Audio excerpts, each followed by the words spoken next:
八八会馆的负责人郭铁斌因为涉嫌经营线顶跋筊地下汇兑洗钱一审的时阵，去用判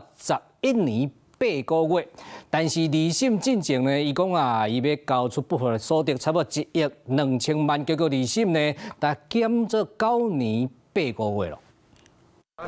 加料，拜托，都给你们拍。 被机场和检调人员带走八八会馆的负责人郭铁敏，因为经营线上的跋筊地下汇兑案发后，走去泰国被通缉，2023年阿盖回台了后，面对法律的制裁。妨害我国金融秩序盛大，且为本案首谋之角色，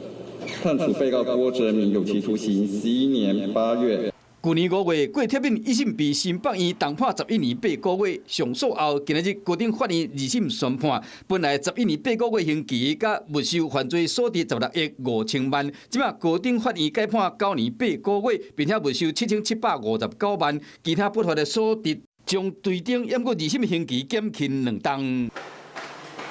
人伫看守所收押，二审的宣判，郭铁敏并无出庭，因为伊积极争取交保无准，即摆伊主动透过律师缴回犯罪所得1亿2000多万，想要变减刑，安尼做敢若冇效果。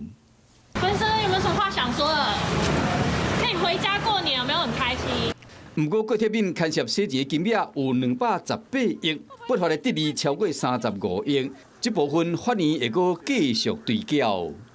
Hello， 我是林仙怡。想要抢先掌握最及时的新闻资讯吗？赶快订阅、按赞、开启小铃铛，锁定华视新闻 YouTube 频道。